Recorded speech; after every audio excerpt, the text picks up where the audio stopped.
ಪ್ರೀತಿಯ ಸಹೋದರ ಸಹೋದರರೇ, ಎಲ್ರಿಗೂ ನಮಸ್ಕಾರಗಳನ್ನು ಹೇಳ್ತಾ ಮುಖಾಮುಖಿಯಾಗಿ ಮತ್ತೊಂದು ಸಲ ನಿಮ್ಮನ್ನೆಲ್ಲ ನೋಡೋ ಭಾಗ್ಯ ಸಿಕ್ಕಿದೆ. ಕೆಲವು ವಾರಗಳಲ್ಲಿ, ಕೆಲವು ದಿವಸಗಳಲ್ಲಿ ನಾವು ಹೊಸ ವರ್ಷದಲ್ಲಿ ಕಾಲಿಡಲಿದ್ದೇವೆ. ಹೊಸ ವರ್ಷ ಅಂದರೆ ಹೊಸ ಹರುಷ ತರುತ್ತೆ ಅಂತ ಹೇಳಿ ನಾವೆಲ್ಲ ಹೇಳ್ತೀವಿ. ಆದರೆ ನಾನು ಯಾವಾಗ ಯೇಸು ಸ್ವಾಮಿಯನ್ನು ನಂಬುದನೋ ಆವತ್ತು ನನಗೆ ಹೊಸ ವರ್ಷ ಆಯಿತು. ಯಾಕಂದರೆ ಜೀವಿತದಲ್ಲಿ ಅನೇಕ ಬದಲಾವಣೆಗಳು. ಒಂದು ಮಾತ್ರ ನಿಜ, ಭೂಮಿಯಲ್ಲಿ ಅನೇಕ ದೇವರುಗಳಿದ್ದಾರೆ. ಆದರೆ ಆ ಕ್ಯಾರೆಕ್ಟರ್ಗಳೆಲ್ಲ ನಾವು ತಗೋಬೇಕಂದ್ರೆ ತುಂಬ ಸುಲಭ. ಆದರೆ ನಿಜವಾದ ಏಕೈಕ ದೇವರಾದ ಯೇಸು ಕ್ರಿಸ್ತನನ್ನು ಸ್ವೀಕಾರ ಮಾಡಿದಾಗ ಆತನು ನಡೆದ ಹಾಗೆ ನಾವು ನಡಿಬೇಕಂದ್ರೆ ಆಗೋದಿಲ್ಲ. ಯಾಕೆ ಗೊತ್ತಾ? ಪರಿಶುದ್ಧತೆ ಇದೆ, ಆತನಲ್ಲಿ ದೋಷ ಇಲ್ಲ, ಆತನಲ್ಲಿ ಪಾಪ ಇಲ್ಲ, ಆತನಲ್ಲಿ ದ್ವೇಷ ಇಲ್ಲ, ಆತನಲ್ಲಿ ಅಹಂಕಾರ ಇಲ್ಲ. ಈ ಒಂದು ಕ್ವಾಲಿಟಿ ತುಂಬ ಕಷ್ಟ ನಾವು ನಡೆಯೋದಕ್ಕೆ. ಒಬ್ಬ ಕೆನೆಗೋಡು ಅಂದರೆ ಇನ್ನೊಂದು ಕೆನೆ ತೋರಿಸು, ಒಂದು ಮೈಲಿ ನಡಿ ಅಂದರೆ 2 ಮೈಲಿ ನಡಿ. 5,000 ಜನರಿಗೆ ಉಚಿತವಾಗಿ ದೇವರು ಅದ್ಭುತವಾದ ಊಟವನ್ನು ಹಾಕಿದ್ರು, ಬರೀ ಗಂಡಸರಿಗೆ. ಆಮೇಲೆ ಎಷ್ಟು ಜನ ಅವ್ರ ಹೆಂಡತಿ ಮಕ್ಕಳಿದ್ರು ಹಂಗೆ ಲೆಕ್ಕ ಹಾಕಿದ್ರೆ ಎಷ್ಟೋ ಸಾವಿರ ಆಗ್ಬಿಡುತ್ತೆ. ಅದೇ ರೀತಿ ಯೇಸು ಕ್ರಿಸ್ತನು ಬರೋಕ್ಕೆ ಮುಂಚೆ ಸೇವಕನಾದಂಥ ಮೋಸಸ್ಸನ್ನು ದೇವರು ಕರೆದಾಗ 6 ಲಕ್ಷ ಜನರನ್ನು ದೇವರು ಉಚಿತವಾಗಿ ಊಟ ಕೊಟ್ಟರು. ಅವ್ರ ಕೆರಾಗಳು ಕೂಡ ಸೌದೋಗ್ಲಿಲ್ವಂತ, ಅವ್ರ ಬಟ್ಟೆ ಕೂಡ ಏನಾಗಲಿಲ್ವ. ಅಂಥ ದೇವರು ಇವತ್ತೊಂದು ದಿನ ನಾವು ಕೇಳ್ತಾ ಇದ್ವಿ. ಆದರೆ ಇವತ್ತು ಕೇಳುವಂಥ ವಚನಗಳೇನೆಂದರೆ, ನಾವು ಯಾವತ್ತಿದ್ರೂ ಒಬ್ಬರ ಮೇಲೆ ಹೇಳ್ತಾ ಇರ್ತೀವಿ. ಅದು ನಿಜ. ನೀವು ಕೇಳ್ಬೋದು ಫೋನ್ ಮಾಡಿ, ಒಂದು ದಿವಸ ಹಿಂಗಿರುತ್ತೋ ಒಂದು ದಿವಸ ಇರುತ್ತೆ. ವಚನ ಹೆಂಗೆ ಬರುತ್ತೋ ಆ ಥರನೇ ವಾಕ್ಯಗಳು ಬರುತ್ತೆ. ಒಂದು ಜಾಗದಲ್ಲಿ ಖಂಡಿಸುವಂಥ ಸಮಯದಲ್ಲಿ ಬರುವಾಗ ಖಂಡಿಸುವಂಥ ವಾಕ್ಯಗಳು ಬರ್ತಾ ಇರುತ್ತೆ. ಎಲ್ಲ ವಿಧವಾದಂಥ ವಾಕ್ಯಗಳು ಮಾತಾಡಬೇಕು. ಅದೇ ಸತ್ಯವೇದ. ಅದಕ್ಕೆ ಇದು ಹೆಸರು ಸತ್ಯವೇದ. ಮುಚ್ಚಿಡಬಾರ್ದು. ಬೈಬಲ್ ಹೇಳುತ್ತದೆ, ಯಾವುದೇ ವಿಗ್ರಹ ಇದ್ರು 3-4 ತಲಾಂತರ ಶಾಪ. ಅದು ನಾವು ಏನು ಮಾಡೋಕ್ಕಾಗಲ್ಲ, ಹೇಳ್ಬೇಕು. ಭಾಳ ಜನ ಹೇಳಲ್ಲ. ವಾಕ್ಯ ಇಟ್ಟರೆ ಆಶೀರ್ವಾದ, ಅದನ್ನು ಕೈಗೊಂಡು ನಡೆದ್ರೆ ಕಟ್ಟಳೆ. ಅದು ಯೇಸು ಸ್ವಾಮಿ ಕೂಡ ಏನು ಹೇಳಿದ್ರು? ಯೋಹಾನ 4:23-24, ಇಂಥವರನ್ನೇ ನಾನು ಎದುರು ನೋಡ್ತಾ ಇದ್ದೀನಿ, ಆತ್ಮದಲ್ಲಿ ಸತ್ಯದಲ್ಲಿ ಆರಾಧಿಸುವವರು ಬೇಕಾಗಿದೆ ಅಂತ. ಅಂಥವ್ರನ್ನ ದೇವರು ಅಪೇಕ್ಷಿಸ್ತಾರೆ. ಅಂಥ ಕಾಲ ಈಗ ಬಂದಿದೆ. ಇವಾಗ ಕೇಳೋವಾಗ ಆ ಕಾಲ ಬಂದ್ಬಿಡ್ತು ನಿಮ್ಮ ಮನೆಗೆ. ನೀವು ವಾಕ್ಯದ ಪ್ರಕಾರ ಪ್ರಯತ್ನ ಅಲ್ಲ, ನಡೆಯೋದಕ್ಕೆ ಮುಂದಾಗ್ಬಿಡ್ಬೇಕು. ನನಗಂತೂ ಭಾಳ ಖುಷಿ ನಿಮ್ಮನ್ನು ನೋಡುವಾಗ. ಒಬ್ಬೊಬ್ಬರು ನಾನು ಬಂದಾಗ ಅವ್ರ ಮುಖದಲ್ಲಿ ಎಷ್ಟು ನಗು, ಎಷ್ಟು ಕಳೆ. ನಮ್ಮ ಸಭೆಗೆ ಈ ಒಂದು ವಾಕ್ಯಗಳು ಕೇಳಿ ಕೆಲವರು ಹೊಸಬರು ಈ ಒಂದು ದಿವಸ ಅಲ್ಲಿಗೆ ಬರ್ಬೇಕಂತ ಬರ್ತಾರೆ. ಅವ್ರು ನಾನು ನೋಡಿದ ತಕ್ಷಣ ಅವ್ರಿಗೆ ಎಷ್ಟು ಖುಷಿ ಅಂದರೆ, ನಿಮ್ಮದು ವಾಕ್ಯ ಬಂದರೆ ಸಾಕು ಅಯ್ಯನವ್ರೆ, ಪಾಸ್ಟ್ರೆ, ನಾವು ಕಾಯ್ತಾ ಇರ್ತೀವಿ. ಅದು ಏನು ಮಾತಾಡ್ತೀರ ಅನ್ನೋದು ಅವತ್ತು ಕುತೂಹಲದಿಂದ ಕೇಳುತ್ತಾ ಇರ್ತೇವೆ. ಇದು ನನಗೆ ತುಂಬ ಧೈರ್ಯ ಕೊಡುತ್ತೆ, ಬಲ ಕೊಡುತ್ತೆ. ಮೊದಲೇ ನಾವು ಗೌಡ್ರು, ಧೈರ್ಯ ಬಗ್ಗೆ ನಿಮಗೆಲ್ಲ ಗೊತ್ತು ಬಿಡಿ. ಒಂದು ನಾವು ಸಾಯಬೇಕು, ಇಲ್ಲ ಒಂದು ಆತ್ಮ ಗೆಲ್ಲಬೇಕು. ಅದೇ ಬೈಬಲ್ ಹೇಳೋದು. ಸತ್ರು ಬದುಕಿದ್ರು ನಾವು ಕ್ರೈಸ್ತನವರೇ ಅಂತ ಹೇಳಿ ನಾವು ಅನೇಕ ಸಲ 12ನೇ ಅಧ್ಯಾಯ ರೋಮರು 7-8ರಲ್ಲಿ ನಾವು ನೋಡಿದ್ದೇವೆ. 14:7-8ರಲ್ಲಿ ಏನು ಹೇಳ್ತೀನಂದ್ರೆ, ವಚನ ಅಂತ ಬಂದ ಮೇಲೆ ನೋಡ್ತಾ ಇರೋರು ಏನು ಅನ್ಕೊಂತಾರೋ, ನಮ್ಮ ಸಭೆಯವ್ರು ಏನು ಅನ್ಕೊಂತಾರೋ, ನನ್ನ ಹೆಂಡತಿ ಏನು ಅನ್ಕೊಂತಾಳೋ, ನನ್ನ ಮಕ್ಕಳು ಏನು ಅನ್ಕೊಂತಾಳೋ, ಅಥವಾ ನಮ್ಮ ಕುಟುಂಬದವ್ರು ಏನು ಅನ್ಕೊಂತಾರೋ ಅನ್ನೋದು ಅಲ್ಲಿರಬಾರ್ದು. ವಚನ ವಚನ ಹಿಂಗೆ ಇದೆ, ಹೀಗೆ ನಡಿಬೇಕು ಎಂಬುದಾಗಿ ಅಪ್ಪ ಅವರು ಹೇಳಿದ್ದಾರೆ. ಈ ಕಡೆ ಆ ಕಡೆ ಹೋಗಕ್ಕಾಗಲ್ಲ. ಯಾರು ಹೆಂಗೋ ಏನೋ ಗೊತ್ತಿಲ್ಲ, ನನ್ನ ಕೈಲಾಗಲ್ಲ. ಯಾಕಂದ್ರೆ ಓಟದ ಸ್ಪರ್ಧೆ ನಾವು ಸರಿಯಾಗಿ ಓಡಬೇಕು. ಇಲ್ಲೊಂದು ಸ್ವಲ್ಪ ಟ್ರ್ಯಾಕ್ ತಪ್ಪಿದ್ರು ಕೂಡ ಇನ್ನೊಬ್ಬರ ಮುಂದೆ ಬಂದ್ಬಿಡ್ತಾನೆ. ಪೌಲ್ ಹೇಳ್ದ, ಓಟದ ಸ್ಪರ್ಧೆಯಲ್ಲಿ ಮೊದಲನೇ ಸ್ಥಾನ ಗಳಿಬೇಕಂದ್ರೆ ಅದಕ್ಕೆ ಎಷ್ಟೋ ಪ್ರಾಕ್ಟೀಸ್ ಮಾಡಬೇಕಂತೆ. ಅದೇ ಥರ ನಾವು ದೇವರ ರಾಜ್ಯಕ್ಕೆ ಹೋಗ್ಬೇಕಂದ್ರೆ ಎಷ್ಟೋ ಎಷ್ಟೋ ಎಷ್ಟೋ ಪ್ರಾರ್ಥನೆ ಮಾಡಬೇಕು, ಎಷ್ಟೋ ಬದಲಾವಣೆ ಆಗಬೇಕು. ಭಾಳ ಜನ ಅನ್ಕೊಂಡ್ಬಿಟ್ಟಿದ್ದಾರೆ, ಯೇಸು ಸ್ವಾಮಿ ನಮ್ಮದೇ ದೀಕ್ಷಾಸ್ನಾನ ಒಂದೇ, ರಕ್ಷಣೆ ಒಂದೇ, ಏನು ತಪ್ಪು ಮಾಡಿದ್ರು ಪರವಾಗಿಲ್ಲ, ಪರಲೋಕ. ವಚನ ವಚನನೇ ಕೊನೆಯವರೆಗೂ ತಾಳುವವನು ರಕ್ಷಣೆ ಹೊಂದುತ್ತಾನೆ. ಸೀರಿಯಸ್ ತಗೋಬೇಕು. ಕೆಟ್ಟ ಸಹವಾಸ ಜನ ಹತ್ರ ಕೂತ್ಕೋಬೇಡ. ಕೀರ್ತನೆ 1ನೇ ಅಧ್ಯಾಯದಲ್ಲಿ ಕೂತ್ಕೋಬಾರ್ದು ಅಂದ್ರೆ ಕೂತ್ಕೋಬಾರ್ದು, ಮುಗೀತು. ಕುಡುಕರು, ಅಯೋಗ್ಯರು, ಮೋಸಗಾರರು, ಹಂಚಿಗಾರರು, ರೌಡಿಗಳು, ಇವ್ರ ಹತ್ರ ನೀನು ಕೂತ್ಕೋಬಾರ್ದು. ನೀನು ಕೂತ್ಕೊಂಡ್ರೆ ಯೇಸು ಸ್ವಾಮಿ ಬಗ್ಗೆ ಹೇಳುವಂತ ಶಕ್ತಿ ನಿನ್ನಲ್ಲಿದ್ರೆ ಅವ್ರನ್ನ ಮಾತಾಡಕ್ ಬಿಡಬಾರ್ದು, ನೀವು ಮಾತಾಡಬೇಕು. ಅವಾಗ ಅವ್ರ ರಕ್ಷಣೆ ಅಂತಾರಲ್ಲ, ಅವಾಗ ಇದೆ ನೋಡಿ ಪರಲೋಕ ರಾಜ್ಯದಲ್ಲಿ ಸಂತೋಷ. ಲೂಕ 15:10 ಪ್ರಕಾರ ಒಬ್ಬ ಮನುಷ್ಯ ಮನ ತಿರುಗಿದಾಗ, ಒಬ್ಬ ಪಾಪಿ ಮನ ತಿರುಗಿದಾಗ, 1000ಗಟ್ಟಲೆ ಜನ ಮನ ತಿರುಗಿದ್ರೆ ಪರಲೋಕದಲ್ಲಿ ಸಂತೋಷ ಎಂಬ ವಚನ ಇಲ್ಲ. ಒಬ್ಬ ಪಾಪಿ ಮನ ತಿರುಗಿದಾಗ ಪರಲೋಕದಲ್ಲಿ ಸಂತೋಷ. Hallelujah, hallelujah. ಬ್ಯಾಟ್ರಿ ಚಾರ್ಜ್ ಆಗ್ತಾ ಇದೆ ತಾನೆ? ತುಂಬ ದಿವಸ ಆಯಿತು ಬ್ಯಾಟ್ರಿ ವಿಷಯ ಮಾತಾಡಿ. ಓಕೆ, ಖಂಡಿತ ಚಾರ್ಜಲ್ಲಿದೆ. ಯಾಕಂದರೆ ಪ್ರತಿಯೊಬ್ಬರು ಹೇಳೋದು ನಮ್ಗೆ ಅದ್ಭುತ ಆಗಿದೆ. ನಿಮ್ಮ ವಾಕ್ಯಗಳು ಕೇಳುವಾಗ ನಮಗೂ ಕುತೂಹಲ ಬಂದಿದೆ. ಒಬ್ರಿಗೆ ಬೋಧನೆ ಮಾಡ್ತಾ ಇರುವಾಗ ಯಾರೋ ವಿಶ್ವಾಸಿ ಫೋನ್ ಮಾಡಿ ಹೇಳಿದ್ದು ಒಂದೇನು ಗೊತ್ತಾ, ನಾನು ಈ ಚಾನಲಲ್ಲಿ ಮಾತಾಡ್ಬೇಕಂತ ಆಸೆ ಇದೆ ಅಂತ ಹೇಳ್ತಾರೆ. ಮಾತಾಡಿ ಅಂತ ಹೇಳಿದೆ. Come on, get up, arise and shine out, ಎದ್ದು ಪ್ರಕಾಶಿಸು. ಇವತ್ತು ಕೂಡ ಅಷ್ಟೇ, ನೀವು ಕೇಳ್ತಾ ಇರುವಾಗಲೇ ಪ್ರಕಾಶಮ ಬೆಳಕು ನಿಮ್ಮ ಮೇಲೆ ಇಳಿದು ಬರುತ್ತಿದೆ. ನನಗೆ ತುಂಬ ಸಂತೋಷ ದೇವ್ರ ಬಗ್ಗೆ ಮಾತಾಡ್ಬೇಕಂದ್ರೆ. ಒಂದ್ಸಲ ಏನಾಯ್ತು ಅಂದರೆ, ದೆವ್ವ ಹಿಡಿದವರನ್ನ ಕರ್ಕೊಂಬಂದಿದ್ರು. ಆ ಪಾಪ ಆ ಮಗು ಸ್ಕೂಲಲ್ಲಿ ಬಿದ್ದೋಯ್ತು, ಏನಂತ ಗೊತ್ತಾಗಿಲ್ಲ. ಅವ್ರಿಗೆ ಏನಂತ ಅರ್ಥ ಆಗಲಿಲ್ಲ, ಕರ್ಕೊಂಡು ಬಂದಿದ್ರು. ಹೇಳ್ಕೊಂಡು ಬಂದ್ರು, ನನಗೆ ಗೊತ್ತಿಲ್ಲ ದೆವ್ವ ಇದೆಯಾ ಏನಿದೆಯಾ ಅಂದರೆ. ನಾನು ಹೇಳಿದೆ, ಇವಾಗ ಟೈಮ್ ಇಲ್ಲ, ನಾನು ಈ ಜಾಗಕ್ಕೆ ಹೋಗಿ ದೇವ್ರ ವಾಕ್ಯ ಮಾತಾಡಬೇಕು. ಏನು ದೇವ್ರೆ, ನಾನು ಹೇಳಿದ ಟೈಮ್ ಇವ್ರು ಬಂದಿಲ್ವಲ್ಲ, ಆದರೂ ದೇವರೇ ದಯವಿಟ್ಟು ನಿನ್ನ ಕೇಳ್ಕೊಳ್ತೀನಿ, ನೀನು ಬಿಡುಗಡೆ ಮಾಡಪ್ಪ. ಸರಿ, ಒಂದೆರಡು ನಿಮಿಷ ಪ್ರಾರ್ಥನೆ ಮಾಡಿ, ನೀರು ಪ್ರಾರ್ಥನೆ ಮಾಡಿ ಕುಡಿಸ್ಬಿಟ್ಟು ಪ್ರಾರ್ಥನೆ ಮಾಡಿ ಟಕ್ಕಂತ ಹೊರಟೋಯ್ತು. ಅವ್ರಿಗೆ ಆಶ್ಚರ್ಯ. ಯಾಕಂದರೆ ನಾನು ಮಾಡಿದ್ರೆ ಕಿರ್ಚಬೇಕು, ಜೋರಾಗಿ ಕಿರ್ಚಬೇಕು, ಕಣ್ಣೀರಿಡಬೇಕು, ಉಪವಾಸ ಇರಬೇಕು, ಏನೇನೋ ಮಾಡಬೇಕು. ಆದರೆ ಅವ್ರು ಮಾಡಿದ್ರೆ ನಿಮಿಷದಲ್ಲಿ ಗುಣ ಆಗುತ್ತೆ. ಇವತ್ತೇನಾಗ್ಬಿಟ್ಟಿದೆ ಅಂದರೆ, ನಿಮ್ಮೆಲ್ರಿಗೂ ಗೊತ್ತು, ಯೋಹಾನ 5:5 ಒಬ್ಬ ಮನುಷ್ಯ ಕೂತಿರ್ತಾನೆ 38 ವರ್ಷದಿಂದ. ಮೆದುಳೆಲ್ಲ ಚೇಂಜ್, ಅವನಿಗೆ ನೀರಲ್ಲಿ ಬೀಳಕ್ಕೆ, ಕೊಳದಲ್ಲಿ ನೀರಲ್ಲಿ ಬೀಳಕ್ಕೆ ಕೂಡ ಅವನಿಗೆ ಆಗಲ್ಲ. ಅದಕ್ಕೆ ಮುಂಚೆ ಒಬ್ರು ಬಿದ್ದು ಬಿಡ್ತಾ ಇದ್ದು 1 ವರ್ಷಕ್ಕೊಂದ್ಸಲ ದೇವದೂತರು ನೀರನ್ನ ಮುಟ್ಟಿದಾಗ. ಆದರೆ ಅಲ್ಲಿ ನೋಡಿ, ಇವಾಗೂ ಅಷ್ಟೇ ಜನಗಳು ದೇವರನ್ನ ಮರ್ತು ಬಿಟ್ಟಿದ್ದಾರೆ. ಕೊಳ, ಸಮುದ್ರ, ನೀರು, ಎಲ್ಲಾದ್ರೂ ನೀರಲ್ಲಿ ಕೈ ಇಟ್ಟರೆ ಒಳ್ಳೇದಾಗುತ್ತೆ, ಇದರ ಮೇಲೆ ನಂಬಿಕೆ ಜಾಸ್ತಿ ಆಗ್ಬಿಟ್ಟಿದೆ.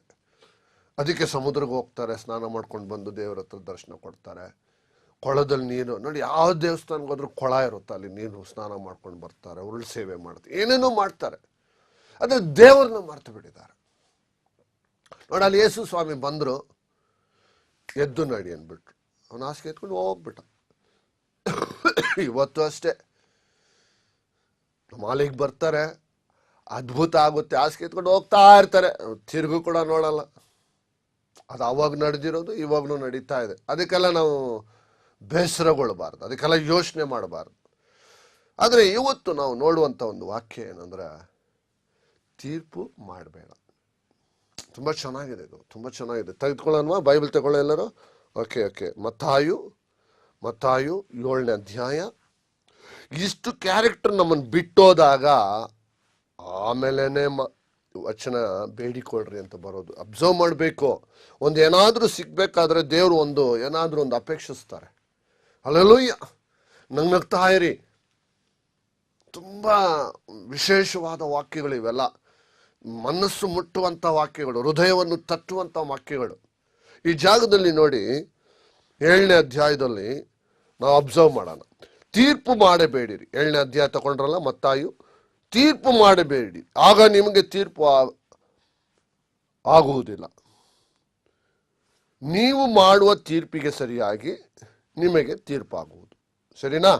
ನೀವು ಅಳೆಯುವ ಅಳತೆಯಿಂದಲೇ ನಿಮಗೆ ಅಳೆಯುವರು. ನಾನೇ ತಗೊಳ್ಳೋಣ. ನೀನು ನಿನ್ನ ಕಣ್ಣಿನಲ್ಲಿರುವ ತೊಲೆಯನ್ನು ಯೋಚಿಸದೆ ನಿನ್ನ ಸಹೋದರನ ಕಣ್ಣಿನಲ್ಲಿರುವ ರವೆಯನ್ನು ಯೋಚಿಸುವುದೇಕೆ? ಫಸ್ಟ್ ನೀನು ಚೇಂಜ್ ಆಗಯ್ಯ, ಫಸ್ಟ್ ನಾನು ಚೇಂಜ್ ಆಗಬೇಕು. ಆಮೇಲೆ ಪಕ್ಕದ ಮನೆ, ಊರು, ದೇಶ ಎಲ್ಲೋ. ನೀನು ನಿನ್ನ ಸಹೋದರನಿಗೆ ನಿನ್ನ ಕಣ್ಣಿನೊಳಗಿರುವ ರವೆಯನ್ನು ತೆಗೆಯುತ್ತೇನೆ ಬಾ ಎಂದು ಹೇಳುವುದೇ ಹೇಗೆ? ನಿನ್ನ ಕಣ್ಣಿನಲ್ಲಿ ತೊಲೆ ಇದೆಯಲ್ಲ. ಆಮೇಲೆ ಒಂದು ವಚನ, ಕಪಟಿಯೇ ಅಂದ್ರೆ ಮೋಸಗಾರನೇ, ವಂಚಗಾರನೇ, ಏನೇನಾದರೂ ಹೇಳಬಹುದು. ಕಪಟಿಯೇ ಅಂದ್ರೆ ನಾನಾ ವಿಧವಾದ ವಚನಗಳನ್ನು ಹೇಳಬಹುದು. ಆಮೇಲೆ ಏನು ಹೇಳ್ತಾರೆ, ಒಂದು ಜಾಗದಲ್ಲಿ ನಾನು ಇದನ್ನು ಓದುವಾಗ ಜ್ಞಾಪಕ ಬರುತ್ತೆ, ಯಾವ ದೇವ್ರ ಮಕ್ಕಳು ಬಂದರೂ ಕ್ವಶನ್ ಕೇಳಿ ಅವ್ರನ್ನ ಓಡಿಸೋದಂತೆ. ಒಂದು ಸಹೋದರಿ ಹೊಸಕೋಟೆ ಕಡೆ ನಾನು ಹೋದಾಗ, ಆಗ ಏನೇನು ಹೇಳಿದ್ರು ನಾನು ಸ್ವಲ್ಪ ಕೇಳಿಸ್ಕೊಂಡು ಆಮೇಲೆ ಈ ವಚನ ಓದ್ದೆ. ಕಪಟಿಯೇ, ಮೊದಲು ನಿನ್ನ ಕಣ್ಣಿನೊಳಗಿಂದ ತೊಲೆಯನ್ನು ತೆಗೆದು ಹಾಕಿಕೋ, ಆಮೇಲೆ ನಿನ್ನ ಸಹೋದರನ ಕಣ್ಣಿನೊಳಗಿಂದ ರವೆಯನ್ನು ತೆಗೆಯುವುದಕ್ಕೆ ಚೆನ್ನಾಗಿ ಕಾಣಿಸು. ಬಾಯಿ ಮುಚ್ಕೊಂಡು ಕೂತ್ಕೊಂಡ್ಬಿಟ್ಲು ನೋಡಿ, ಬಾಯಿ ಮುಚ್ಕೊಂಡ್ಬಿಟ್ಲು. ಆ ಮಗಳ ಕೈಯಲ್ಲಿ ಏನು ಮಾಡೋಕ್ಕಾಗಲಿಲ್ಲ. ಯಾಕೆಂದ್ರೆ ಇವತ್ತು ವಾದ ಮಾಡಕ್ಕೆ ನಿಂತಿರ್ತಾರೆ ಹೊರತು ನಾನು ಯೇಸು ಕ್ರಿಸ್ತನೇ ಸ್ವಂತ ರಕ್ಷಕ ಎಂದು ಸ್ವೀಕಾರ ಮಾಡುವನು ಕಡಿಮೆ. ಯೇಸು ಕ್ರಿಸ್ತನನ್ನು ಹಿಂಬಾಲಿಸೋಣ ಅನ್ನೋದು ಕಡಿಮೆ. ಯೇಸು ಕ್ರಿಸ್ತನೇ ನಿಜವಾದ ದೇವರೆಂದು ಹೇಳುವುದು ಕಡಿಮೆ. ಎಲ್ಲಿ ಬೇಕಾದರೂ ವಾಳ್ತಾ ಇರ್ತಾರೆ, ಹೇಗೆ ಬೇಕಾದರೂ ಅಡ್ಜಸ್ಟ್ ಮಾಡ್ಕೊಂಡು ಹೋಗ್ತಾರೆ. ನಾವು ಈ ಜಾಗದಲ್ಲಿ ಸ್ಪಷ್ಟವಾಗಿ ಹೇಳುವಂಥ ವಾಕ್ಯ, ಮೊದಲು ನನ್ನಲ್ಲಿ ಬದಲಾವಣೆ ಆಗಬೇಕು ಮತ್ತು ಇನ್ನೊಬ್ಬರಿಗೆ ಬದಲಾವಣೆ ಆಗೋದಕ್ಕೆ ಸಾಧ್ಯ. ನನ್ನಲ್ಲಿ ಸಾಕ್ಷಿ ಇರಬೇಕು, ಆಗ ಇನ್ನೊಬ್ಬರಲ್ಲಿ ಸಾಕ್ಷಿ ಬರೋದಕ್ಕೆ ಸಾಧ್ಯ. ನನ್ನ ಜೀವಿತದಲ್ಲಿ ಯೇಸು ಕ್ರಿಸ್ತನು ಅದ್ಭುತಗಳನ್ನು ಮಾಡುತ್ತಾನೆಂಬ ನಂಬಿಕೆ ಇರಬೇಕು, ಆಗ ನಿನ್ನ ಜೀವಿತದಲ್ಲಿ ಅದ್ಭುತಗಳನ್ನು ಮಾಡುತ್ತಾನೆ. ನೋಡಿ, ಯಾಕೆ ನಿಮ್ಮನ್ನ ಯೇಸು ಕ್ರಿಸ್ತನನ್ನು ಅರಿಯದ ಜನರಿಗೆ ಹೇಳುವಾಗ ಮೊದಲು ನಾವು ಸಾಕ್ಷಿ ಇಲ್ಲ ಅಂದ್ರೆ ಏನಾಗುತ್ತೆ ಗೊತ್ತಾ? 6ನೇ ವಚನ, ಇದು ನಂಬಿದವರಿಗೆ ಯೇಸು ಸ್ವಾಮಿನ ಸ್ವೀಕಾರ ಮಾಡ್ತಾರೆ ನೋಡಿ, ಅವ್ರ ಹತ್ರ ಬಹಳ ಹುಷಾರಾಗಿರ್ಬೇಕು. ಯಾಕಂದ್ರೆ ಬೈಬಲ್ ಹೇಳುತ್ತದೆ, ದೇವರ ವಸ್ತುವನ್ನು 6ನೇ ವಚನದಲ್ಲಿ, ದೇವರ ವಸ್ತುವನ್ನು ನಾಯಿಗಳಿಗೆ ಹಾಕಬೇಡ್ರಿ. ನೋಡಿ, ನಿಮ್ಮ ಮುತ್ತುಗಳನ್ನು ಹಂದಿಗಳ ಮುಂದೆ ಚೆಲ್ಲಬೇಡ್ರಿ. ಚೆಲ್ಲಿದರೆ ತಮ್ಮ ಕಾಲಿನಿಂದ ಅವುಗಳನ್ನು ತುಳಿದು ಹಿಂತಿರುಗಿ ಬಂದು ನಿಮ್ಮನ್ನು ಸೀಳಿಬಿಟ್ಟಾವೋ. ಡೇಂಜರಸ್ ಮೆಸೇಜ್ ಇದಲ್ಲ, ತುಂಬಾ ಕಠಿಣವಾದ ವಚನಗಳಿವೆಲ್ಲ. ಯಾಕೆ ಹೇಳ್ತೀನಂದ್ರೆ, ನಾವು ಸುಮ್ಮನೆ ಹೋಗಿ ವಾಕ್ಯ ಸರಿದ್ರೆ ನಾವು ಪ್ರಾರ್ಥನೆ ಮಾಡೋದೆ, ಕರ್ತನಲ್ಲಿ ಬಲಗೊಳ್ಳೋದೆ, ನಾವು ಎಚ್ಚರಿಕೆ ಆಗದೆ, ನಮ್ಮಲ್ಲಿ ಸಾಕ್ಷಿ ಇಲ್ಲದೆ ನಾವು ಯಾರಿಗಾದ್ರೂ ಹೋಗಿ ಹೇಳಿದ್ರೆ ನಿನ್ನ ಬಗ್ಗೆ ಗೊತ್ತಿದೆ ಹೋಗಯ್ಯ, ಇಮಿಡಿಯೇಟ್ಲಿ ನಾಯಿಗಳ ಥರ ಬೌ ಅನ್ನುತ್ತೆ, ಅಟ್ಟಿಸ್ಕೊಂಡು ಬರ್ತವೆ. ಹುಷಾರಾಗಿರ್ಬೇಕು.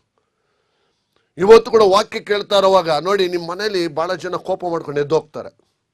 ನಿಜ, ಯಾಕಂದ್ರೆ ಕೇಳಕ್ಕಾಗಲ್ಲ. ಯಾಕಂದ್ರೆ ಅವರಲ್ಲಿರುವಂಥ ಪಾಪಗಳು, ನನ್ನಲ್ಲಿರುವಂಥ ಪಾಪಗಳು ಕಾಡಿಸ್ತಾ ಇರುತ್ತದೆ. ಆದರೆ ನಾವು ಬದಲಾವಣೆ ಆಗಿಲ್ಲ ಅಂತ ಹೇಳಬೇಡಿ, ಆಗ್ತಾ ಇದ್ದೀವಿ. ಯೇಸು ಸ್ವಾಮಿನ ಯಾವಾಗ ಸ್ವೀಕಾರ ಮಾಡಿದವೋ ಆತನ ವಾಕ್ಯಗಳು ನಮ್ಮ ಮುಂದೆ ಬರುತ್ತಲೇ ಇರುತ್ತದೆ, ನಮ್ಮಲ್ಲಿ ಬದಲಾವಣೆ ಆಗುತ್ತಲೇ ಇರುತ್ತದೆ. ಹಲ್ಲೆಲೂಯಾ. ಯಾಕಂದ್ರೆ ದೆವ್ವ ಬಿಡಿಸೋದು ನಾನಲ್ಲ, ಅದ್ಭುತ ಮಾಡೋದು ನಾನಲ್ಲ, ಮಹಿಮೆ ಕಾರ್ಯಗಳು ಸೂಚಕಗಳು ಮಾಡೋದು ನಾನಲ್ಲ, ನೀವಲ್ಲ, ಯೇಸು ಕ್ರಿಸ್ತನು. ಹಲ್ಲೆಲೂಯಾ. ನಿಮ್ಗೆಲ್ಲ ಹೇಳಿದ್ದೀನಿ ಯಾವ ರೀತಿ ಪ್ರೋಸೆಸ್ ಅಲ್ಲಿ ಪ್ರೇ ಮಾಡ್ಬೇಕು. ಯೇಸು ಕ್ರಿಸ್ತ ನಾಮದಲ್ಲಿ ತಂದೆಯಾದ ದೇವರೇ ನಿನ್ನ ಸಹಾಯಕನಾದ ಪರಿಶುದ್ಧಾತ್ಮ ಬೆಂಕಿ ರೂಪದಲ್ಲಿ ಬಂದ್ಬಿಡುತ್ತೆ. ಕನೆಕ್ಷನ್ ಇರ್ಬೇಕು, ಚಿಕ್ ಚಿಕ್ ಚಿಕ್ ಚಿಕ್ ಅಂತ ಹೋಗ್ಬೇಕು. ಹಲ್ಲೆಲೂಯಾ. ಹೊಡ್ಕೊಂಡು ಹೋಗ್ಬೇಕು, ಟಕ ಟಕ ಟಕ ಅಂತ ಹೊಡ್ಕೊಂಡು ಹೋಗ್ಬೇಕು. ಅದು ಹಂಗೆ ಇಳಿದು ಬರ್ಬೇಕು, ಅಲ್ಲ ಅದ್ಭುತ ಆಗ್ಬೇಕು.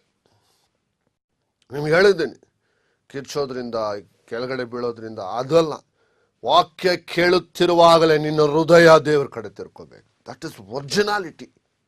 ಇವತ್ತು ಗುಣ ಆಗುತ್ತೆ, ನಾಳೆ ಹೋಗ್ಬಿಡ್ತಾರೆ, ತಿರ್ಗಾ ಅದೇ ಕೆಲಸ ಮಾಡ್ತಾರೆ, ತಿರ್ಗಾ ಭಯಂಕರ ಉಂಡುಗಳೆಲ್ಲ ಆಗ್ಬಿಡುತ್ತೆ, ತಿರ್ಗಾ ಬರ್ತಾರೆ, ಗುಣ ಆಗ್ತಾರೆ, ಹೋಗ್ತಾ ಇರ್ತಾರೆ. ಇದು ಪ್ರಪಂಚ. ಯೇಸು ಕ್ರಿಸ್ತನ ಹತ್ರ ಕೂಡ ಹಂಗೆ ಎಲ್ಲ ಬಹಳ ಜನ ಬಂದು ಬಂದು ಬಂದು ಗುಣ ಆದವರೆಲ್ಲ ಅಡ್ರೆಸ್ಸೇ ಇಲ್ಲ. ಸಾಯೋವಾಗ ಒಬ್ಬರ ಹತ್ರ ಬಂದಿಲ್ಲ. ಇವತ್ತು ಅದೇ, ಅವನು ಒಂದು ಒಳ್ಳೆ ಮನೇಲಿ ಹುಟ್ಟಿರ್ಬೇಕು, ಅವನು ಸಾಹುಕಾರನಿಗಿರ್ಬೇಕು.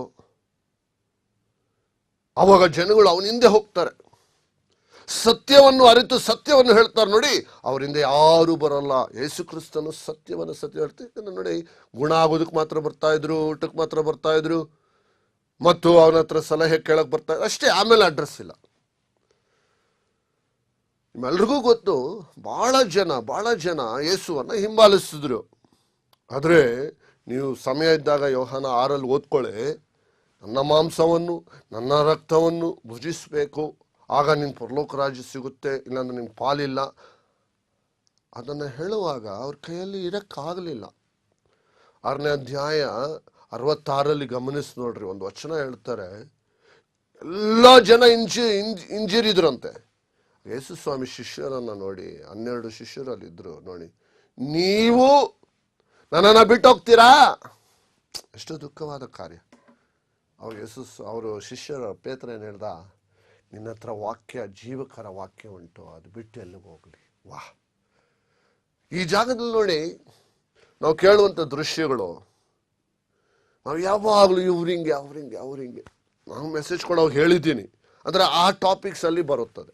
ಆದ್ರೆ ಈ ಜಾಗದಲ್ಲಿ, ಈ ಒಂದು ವಚನದಲ್ಲಿ ನೀನು ಯಾರ ಮೇಲೆ ಹೇಳಂಗಿಲ್ಲ.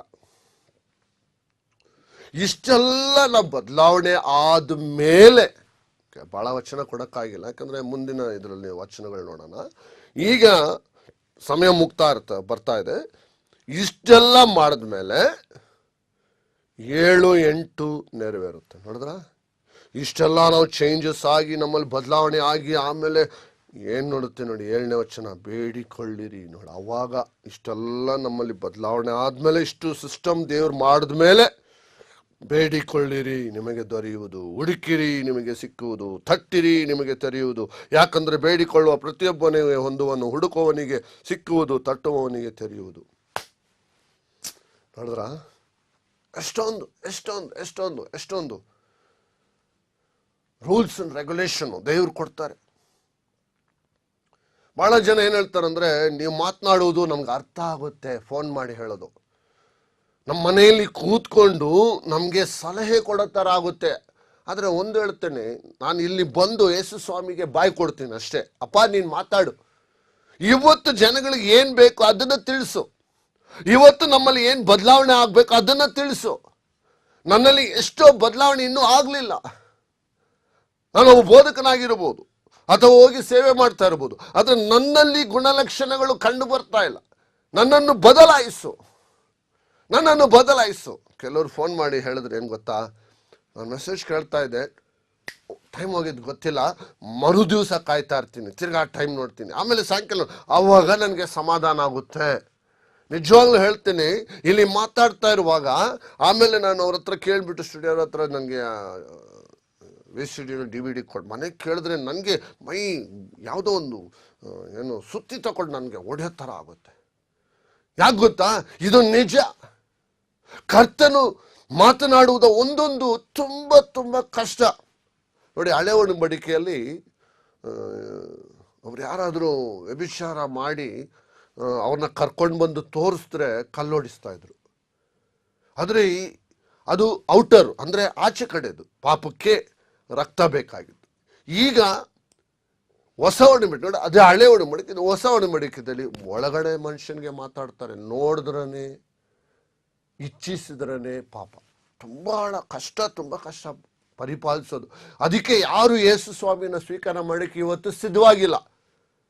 ಕುಡಿಯೋದು ಬಿಡಬೇಕು, ಮೋಸ ಮಾಡೋದು ಬಿಡಬೇಕು, ದರೋಡೆ ಮಾಡೋದು ಬಿಡಬೇಕು, ಹೊಡಿಯೋದು ಬಿಡಬೇಕು, ಒಬ್ಬರ ಮೇಲೆ ಚಾಡಿ ಹೇಳೋದು ಬಿಡಬೇಕು.